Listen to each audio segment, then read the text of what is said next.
Assalamualaikum warahmatullahi wabarakatuh. Selamat sore semuanya. Sebelum memulai pembelajaran pada siang hari ini, mari kita berdoa terlebih dahulu menurut agama dan kepercayaannya masing-masing. Silakan berdoa dimulai. Selesai. Sebelum masuk ke pembelajaran pada siang hari ini, akan saya tunjukkan cuplikan video sebagai berikut. Mari kita simak bersama-sama. Assalamualaikum semuanya. Kalian sudah tahu kan apa itu yogurt? Yaitu produk olahan susu yang rasanya asam karena dibuat dengan proses fermentasi menggunakan bakteri asam laktat, Lactobacillus bulgaricus dan Streptococcus thermophilus. Yang keduanya merupakan bakteri baik, berguna bagi kesehatan kita, terutama pencernaan. Nah, kali ini aku mau bikin sendiri di rumah. Caranya sangat gampang. Cukup siapkan 1 liter susu sapi murni segar. Bisa juga pakai susu UHT full cream. Dan untuk starter bakterinya, aku pakai Biocool Plain yang isi 80 ml yang biasanya dijual di supermarket besar.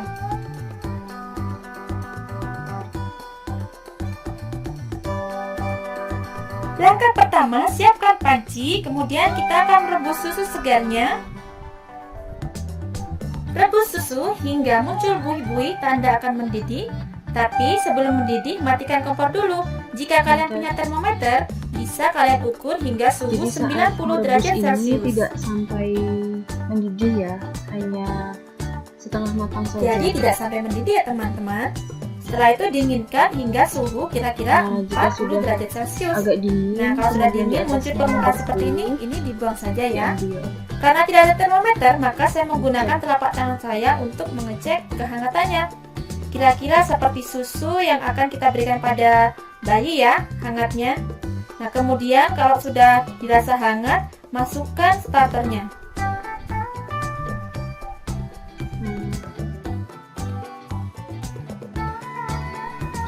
Aduk rata. Ini menggunakan bakteri yang tidak ada rasanya ya, yang original, pure yogurt plain.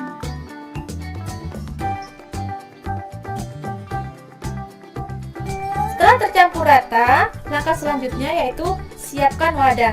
Nah, wadahnya ini teman-teman harus benar-benar bersih dan steril ya. Kemudian aku rendam pakai air panas. Nah, dimasukkan. Lalu tuang susu ke dalamnya. Kemudian dan tutup. Tutupnya harus rapat ya, tidak boleh ada udara yang masuk agar tidak ada kontaminan yang masuk ke dalam. Usahakan wadah yang kita pakai itu memiliki tutup yang sangat rapat ya, sehingga tidak ada celah udara untuk masuk. Setelah itu disimpan. Selanjutnya, toples ini aku bungkus dengan kain. Nah, ini aku bungkus dengan kain sampai double ya teman-teman, agar kehangatannya tetap terjaga. Kemudian diamkan. Setelah itu aku taruh di dalam oven, tapi ovennya dalam kondisi mati ya, jadi jangan dinyalakan. Diamkan selama 10 sampai 12 jam.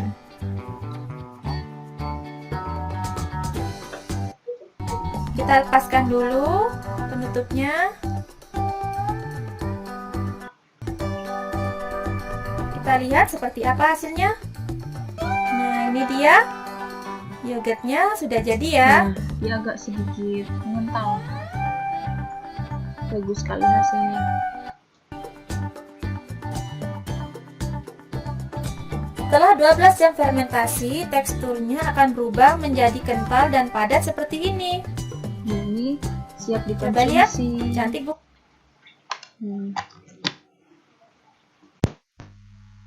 Nah, kita kan sudah menyimak videonya. Lalu kira-kira apa hubungannya video itu dengan materi yang akan kita pelajari pada siang hari ini? Mari kita bahas bersama-sama. Nah, jadi kali ini kita akan membahas materi mengenai bakteri, yang mana ini ada pada KD 3.5. Nah, mengidentifikasi struktur, cara hidup, reproduksi, dan peran bakteri dalam kehidupan. Nah, ini tujuannya yaitu mengidentifikasi ciri-ciri, bentuk, struktur tubuh, reproduksi, dan peran bakteri pada kehidupan sehari-hari. Nah, yang mana bakteri ini memiliki ciri-ciri. Yang pertama yaitu mikroskopis. Tentunya kalian sudah tidak asing lagi dengan kalimat mikroskopis. berasal dari kalimat mikroskop. Jadi cara melihat bakteri ini harus menggunakan mikroskop karena ukurannya yang sangat kecil, yang memiliki lebar sekitar 0,5 sampai dengan 1 mikron, kemudian memiliki panjang sekitar 0,5 sampai dengan 10 mikron. Nah, yang kedua yaitu bentuknya uniseluler. Kemudian prokaryotik yang mana tidak mempunyai membran inti sel. Kemudian habitatnya kosmopolitan, bakteri ini dapat hidup di mana saja, bisa di tanah, udara, maupun di makhluk hidup yang lain. Kemudian umumnya tidak berkloroplas, kecuali pada bakterioklorofil dan bakteriopurpurin. Nah, ini berkembang biak secara vegetatif dan generatif. Kemudian secara dinding sel atau lapisan peptidoglikan, bakteri ini dibagi menjadi dua lagi, yaitu bakteri gram positif dan gram negatif, yang mana bakteri gram positif ini memiliki lapisan peptidoglikan yang sangat tebal, sehingga jika dilakukan pewarnaan gram, bakteri ini akan mempertahankan warnanya pada warna ungu, melainkan bakteri gram negatif ini memiliki lapisan peptidoglikan yang sangat tipis. Nah, sehingga kebalikan dari bakteri gram positif, jika dilakukan pewarnaan gram, maka dia akan berubah warna menjadi warna merah ataupun merah muda. Ini untuk bakteri gram positif tadi contohnya pada Staphylococcus aureus. Untuk bakteri gram negatif ini contohnya yaitu pada Escherichia coli atau Salmonella. Nah, bakteri ini memiliki cara hidup berdasarkan bakteri mendapatkan makanan dan pernafasannya. Nah, untuk yang pertama, berdasarkan bakteri mendapatkan makanan, ini ada dua, yaitu secara autotrof dan heterotrof. Nah, autotrof ini dia mampu mensintesis makanannya sendiri. Contohnya itu fotoautotrof. Nah, untuk yang heterotrof ini terbagi menjadi dua cara, yaitu saprofit dan parasit. Untuk cara hidup parasit ini, dia hidup pada jasad yang sudah mati. Contohnya yaitu pada Escherichia coli itu.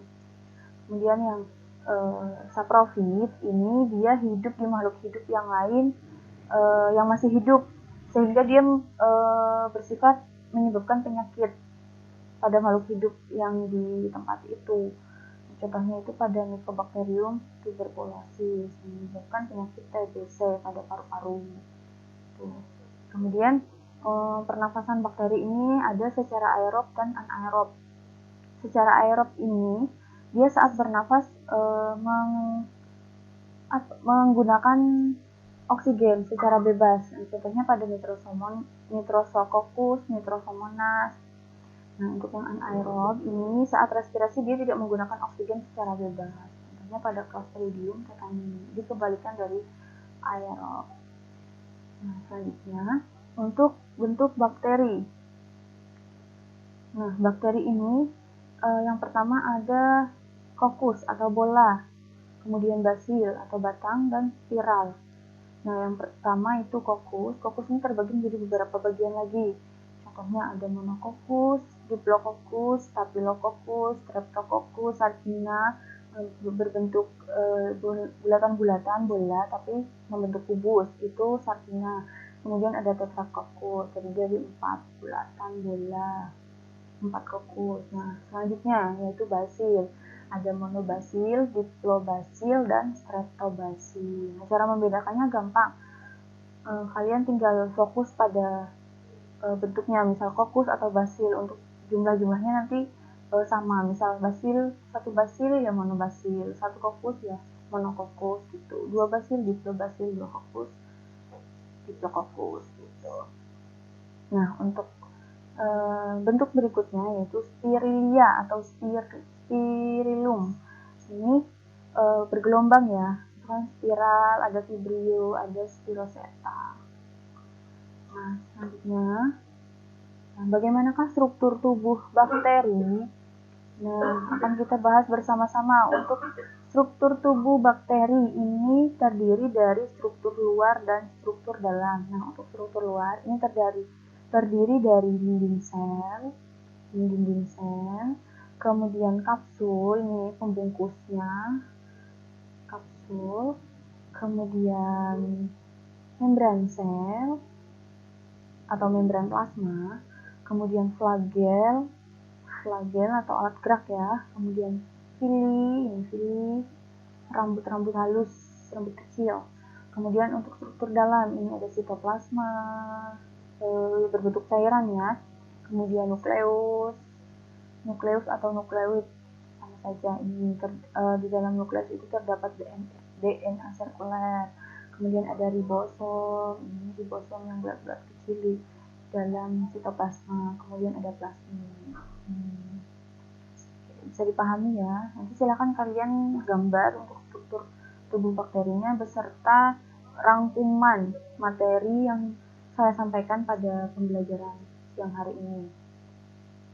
Nah, berdasarkan flagel atau alat geraknya, ini bakteri terbagi menjadi 5. Yang pertama yaitu atrik, dia tidak memiliki alat gerak. Kemudian monotrik, dia memiliki satu flagel. Nah, lovotrik, dia memiliki 4 alat gerak di satu sisi, di satu bagian tubuh bakteri. Kemudian amfitrik, memiliki alat gerak di 2 bagian. Kemudian peritrik, memiliki alat gerak di seluruh permukaan, di seluruh tubuh bakteri. Nah, berikutnya ada reproduksi bakteri. Nah, ini ada 2. Yang pertama, aseksual. Aseksual ini merupakan pembelahan biner yang mana dia tidak melibatkan sel kelamin. Ini merupakan sel pembelahan yang dilakukan tanpa melakukan tahap pembelahan, hanya menduplikasi DNA, dinding sel dan membran sel terbagi menjadi 2. Ini ya, awalnya 1, kemudian ada pembelahan. Kemudian menduplikasi DNA, kemudian terbagi menjadi 2. Untuk reproduksi bakteri yang kedua yaitu seksual atau paraseksual.